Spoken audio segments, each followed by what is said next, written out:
Ghana ha. Well, nyamene ye boafo. Yembre studios na mema Mr. Imanokusi Akwaba Emra studios watena se wono wo ye communications officer de ma NPP amanyuko no NDC amanyuko no rather wo bosomtwea enra de si de biesi o ya sesa chefre. Okay. So watena se na egusu aye twese Honorable Frank Joy Honorable Frank Danko aso abekan ho na afi ye nyina aka bom na edi dwumade no edi abrel Esagusi Arapa, good morning. Good morning, Minia. Na honam boko de Nyame adom Nyankopon de o na fam de atosa bae no be ntuye na oman na ho kire wo mu no wa try say Ghana for no be di 3 seconds de gide say Nyankopon no me fa ne sa na ba limited voter registration exercise ekoso na so far bosomtwe NDC say na name ate edemamo enwada yenua bema Obed Ahin former communication director ha because name gugu form bibia ekọ boko so far also pay assessment say na tie okay me ameda was emze en share komodi na se ba ye starting the formally ma me fan chairman bosomtwe constituency executives from chairman to the last person. Now been so come the council of elders of the party. O say why bosomtwe part NDC party executives. Sure. Okay, shasema me na okay. I'm say me den chairman bosomtwe NDC constituency executives from the chairman to the last person. Now even so come council of elders of the party near maybe an inquiry, of Rachel. They have involved themselves and making sure say peace is restored. Because election day and I say registration day, I the name Guaquem, and we are following it. You call for a team no mokasa from so far no. Because I don't want to one side yin and day. May I just say ubi be to quine, ubi be binti. When Timia Mamma training a brebia, yes, be a quanya tum, say in trading. Now there's the opportunity. Yes, decide ma yentimum for and say, yes, I'm trading now.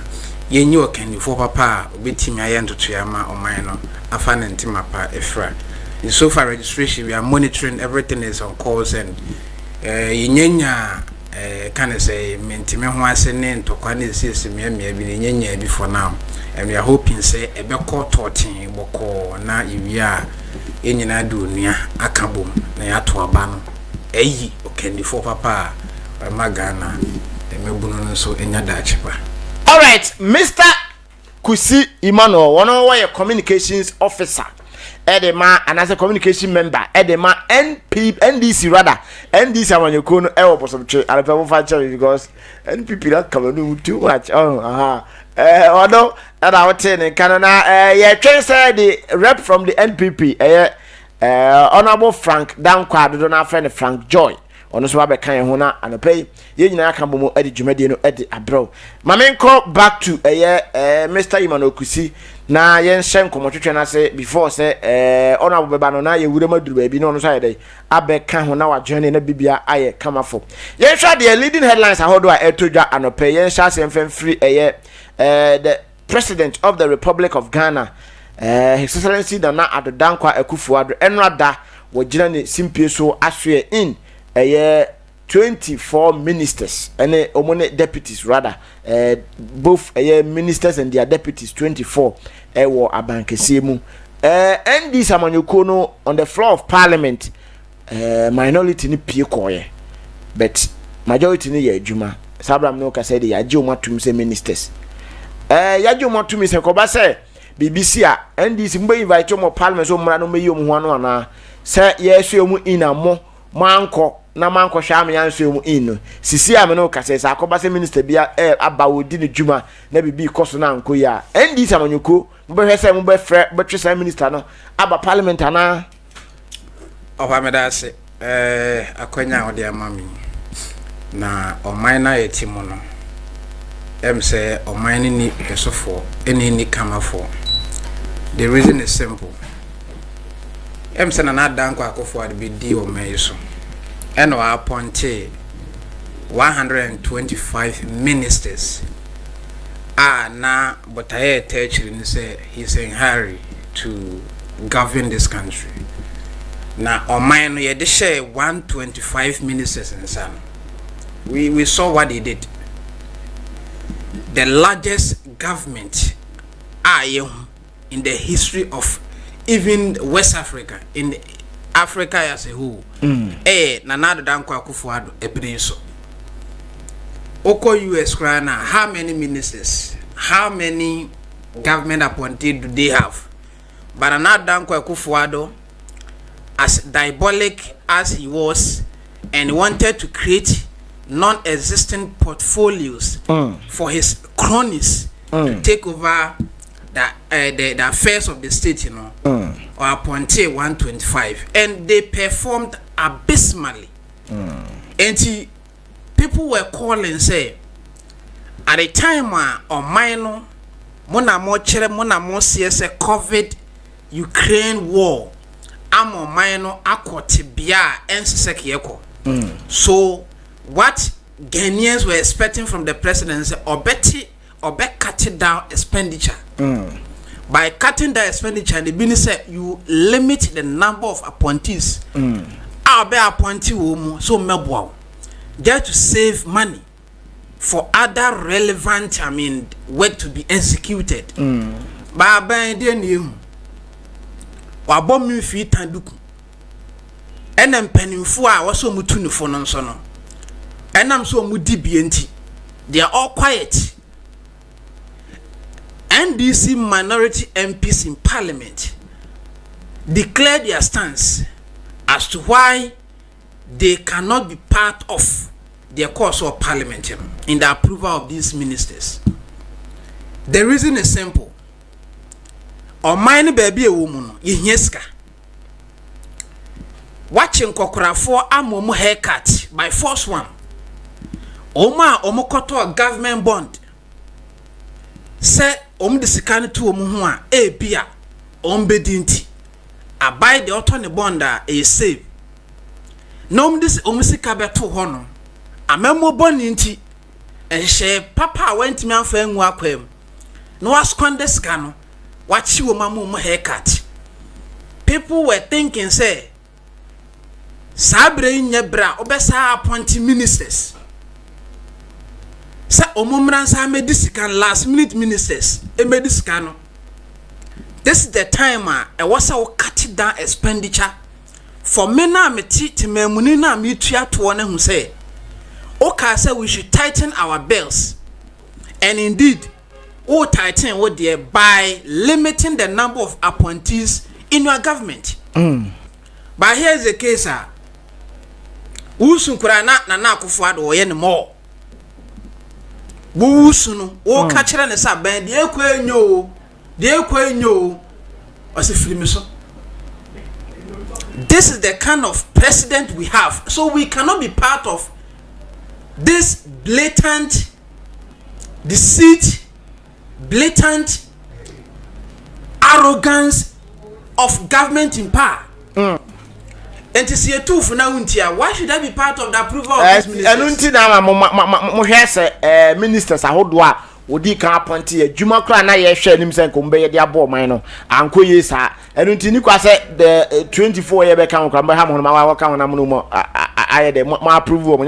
On say the MPs are in parliament representing their constituents, and they have listened to the sentiments. The I kind of say adventure every omu constituency for no eba. And they have acted. Se omu kwatena ase no mu nyina akwaji tuma. Ene na mokura na mote parliament wona mokuma Ghana for na mokwa me say. Enti before say ye be sorry no. Yen leader made it clear say we cannot be part of sanye me ekoso no. Enti ye ohuru yensa. Ghana for ye two omufo.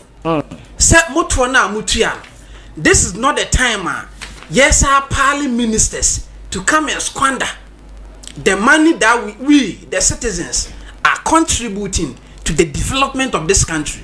And this one yeah sorry and also nkyerɛ sɛ so mu kɔ no mu kɔ wiɛ sika sɛ de yɛwie ya we cannot call them to order. We will, because yen timemfo yeto and editu omuka. All right, but I say Mr. Kusi Emmanuel and I was saying and say on the issue of 24 ministers Ghana man paying na at the Dankwa Akufo-Addo and rather waji wo mutumu ewa bank simu no or then I know this eto ho eno ebi na yenko na me mame the former president of the Republic of Ghana, His Excellency John Dramani Mahama, Enrada, and Sama or the two jar eba Clergy, and some say about the Juma, the Electoral Commission, ewo on my Ghana mua. Near be a touch and until obese Clergy no she na omonde the Electoral Commission, the enkasa. Na enema bi entotoye efise ya kwaye se the isi no abo mfi taduku na aban nso ejina na chi na woye enema bi a enkoye se de be ya hoye ema o my Ghana mu nti no T2 Peace Council ene asofo ne mpanyimfo na nanom atankonya bi omunim de omuka bi omu no omonhwe na omunka bibi enfankyere de Electoral Commission na the security services nso enka ho na bibibia enkoyi se de be ya 2024 abaye beto no enema beda fine na bibibia awie boko yenko ne nkotie nsema the former president His Excellency John Dramani Mahama editu dwa enrada edifa efasa nsensemi eho for the election, and we believe that as moral voices of society, you must not take your eyes off the ball. The EC is the arbiter, the EC is the umpire, and the EC must not only be neutral, it must be seen to be neutral and non-partisan. Unfortunately, recent events do not give us confidence about this. There is a president who is appointing politically, exposed people into positions of trust where they are supposed to be neutral and non-partisan. And so people who have been communicators for the party, people who have been IT backstops for the party, today are commissioners of the Electoral Commission. How do you expect them to be neutral and fair in what is happening? People who were patrons of TESCON on campus are today commissioners of the Electoral Commission. How do we expect them to be neutral and fair in what is coming up? And so it means that we must be vigilant, we must be more alert. We as political parties are going to use the instruments that are provided in the Electoral Code to ensure that the election is free and fair. We're going to train our party agents, we're going to incentivize them to be vigilant on the day. We're going to make sure that we are at the collation centers on time and we witness the tally of the results. We're going to police the election every step of the way. But sometimes there are things that are difficult to control. For instance, our last complaint was about recruitment of returning officers. You heard Akufo-Addo on radio say that they took MPP executives from Kumau and brought them to a Jusu by-election as returning officers. And there are pictures of some of them who are executives. And we are not able to check it because the CI says that 14 days before an election, before the by-election, we were supposed to have the list of returning officers and be able to make an objection if we believe that somebody is a politically exposed person. We went to a Jusu by-election without the list of returning officers. And so it was possible for them to recruit people who were party activists as returning officers. All right, now the former president of the Republic of Ghana, His Excellency John Dramani Mahama, and I was saying in Ghana, all my illustrations are hold on near my Munumi and Sabia. Who say air coso the Electoral Commission, I say ya, Emwa, Emma Pepe, Emmy Pay, Ewa Aba, Yebeto, Ewa, and Fiam Piminune, a Junina, December Boston, that Tosso and Sono, Emu, Eho, and I the two. And no muna, the Archbishop Duncan Williams, at the Eho Anuye, at the two say, enokre na omonso omon trase se asofo ene animdefo ne atitrifo Ghana ha na ama Ghana ma enkopie mu ewa amanfo so omon trama amanyofo se bi se omuni nsemfo so na Ghana emedane amanfo enu nti ne omo betumi aye ene ne ma ewo se the electoral commission ye nyina no ombehwe no maka ache electoral commission se oni ne ma eye adi na abato a ebeto no mfempi menu de no na bibibia enye fan ema amanyoku ahodo a aka no enyina yenkwane nkotie nsem a eye yewura eye Archbishop Duncan Williams ede tudwa ede fire efa sa nsem yi ehun. The masses, there is too much pain and suffering in this country. All our doctors and our nurses are leaving this country. And we just pray that things will be well handled and managed in transparency and fairness, that we will not end up being refugees in any other country, because without proper fairness and honesty and transparency, things may fall out of hand. And may I say this, that nobody should think that the Ghanaian is a very gentle, don't like trouble human being. It's not true, because I saw what happened 79 and 81, and they were Ghanaians. And some of the violence and the murderers and unrest in certain parts of this country, like what's going on in Boko and other places, they are all Ghanaians. And if we don't manage things well, and we have this mentality and thinking that any party can do whatever they want to do, and the Ghanaian will accept it, and the Ghanaian will live for it, you might be playing with fire. Make no mistake. Because when people are desperate and are hungry, they don't care about what happens. And hungry and desperate people are very dangerous people to manage and to deal with. When demons come into town and possess people, then you will know that maybe you really didn't understand the Ghanaian, because when a demon enters a person, it doesn't care about your tribe or your citizenship. It rules you. So I think that, Mr. Former President, and to your party, we should be very aware of some of these things. I wouldn't want to say much, but I have a lot of questions I want to personally ask, and I believe that all the members of the clergy here have a lot of unanswered questions that we want to put to you, to find and to have some answers, so that we know how to educate our congregation in going forward. All right, now Archbishop Duncan Williams and our ten and can say on also was a Jumedi na say or then I know this etudwa efa nsema His Excellency the former President John Dramani Mahama the tudwa no memra me nua bema yimano okusi ho na memma no the next 3 minutes na menje na dwenkyere sa enkomode hu aipe se what is say dem panfo mienu esi kasa ye esi efa ye ho asemo MDC accusing the Electoral Commission.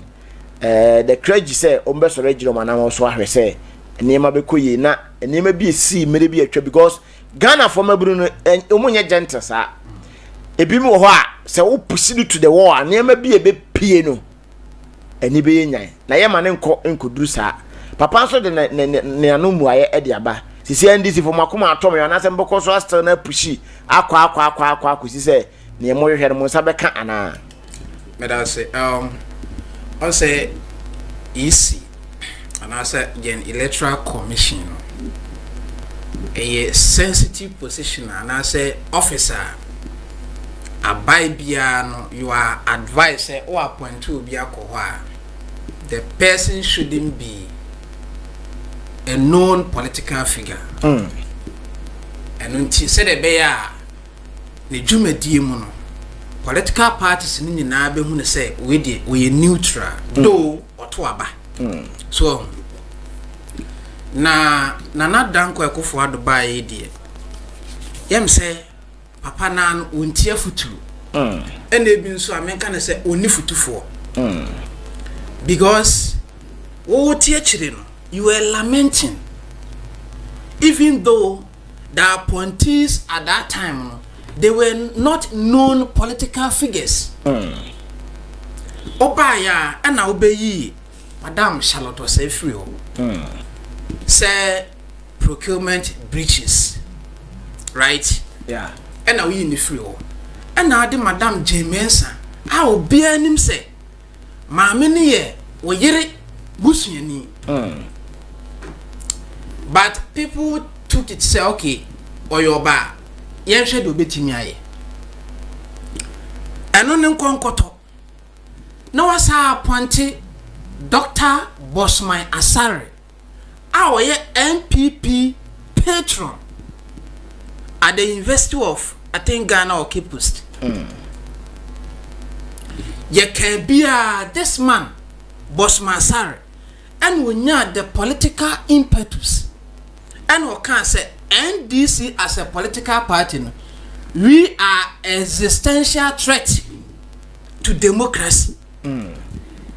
Yekobobo referee na oba bedi obika say obegyine ma atoto ama ne bia akoyie no ono ne say one side of can say football team no wo cassette ya wo entu fin say penalty anya penalty ekoto sankofo ni pole ma onyi ntia wo already no ami ehun say wo wotirimu popone etian this based on the utterances our making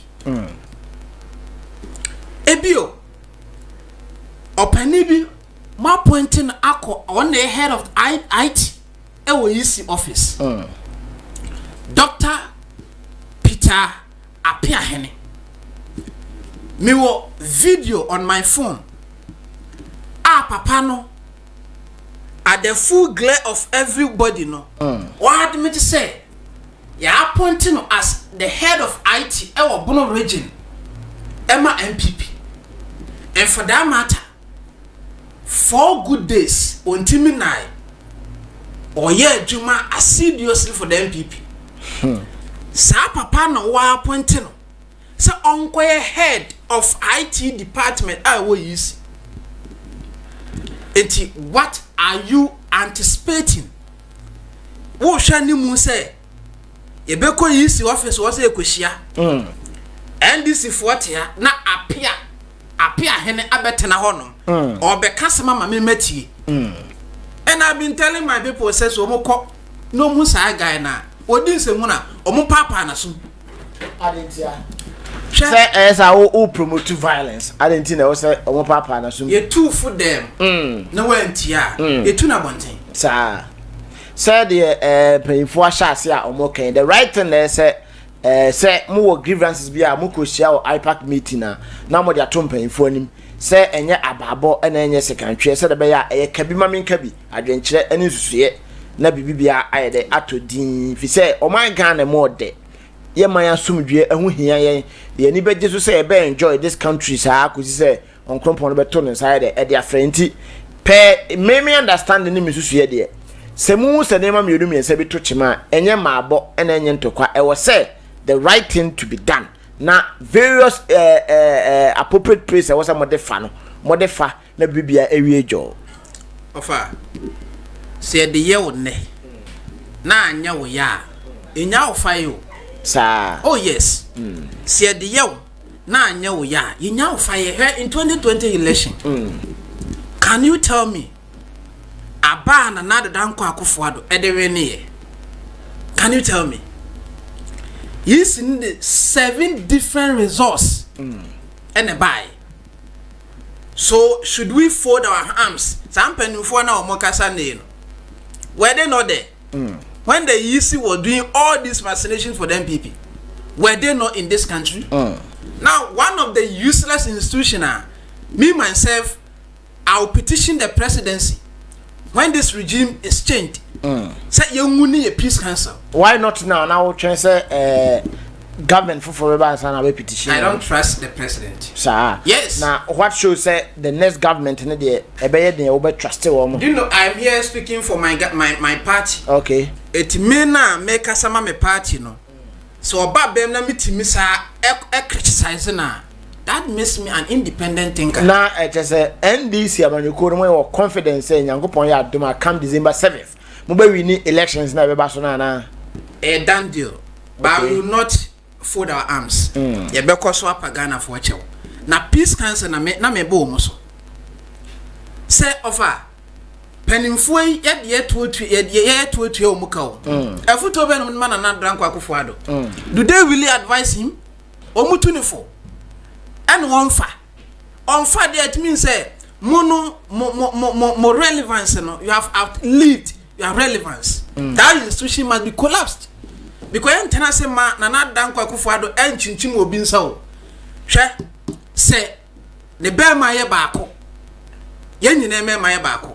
Say etu at this time nobody will intimidate anybody because we resist any attempt whether by the EC, the security couples, whoever, to rig the election in favor of another Akufo. It will never happen.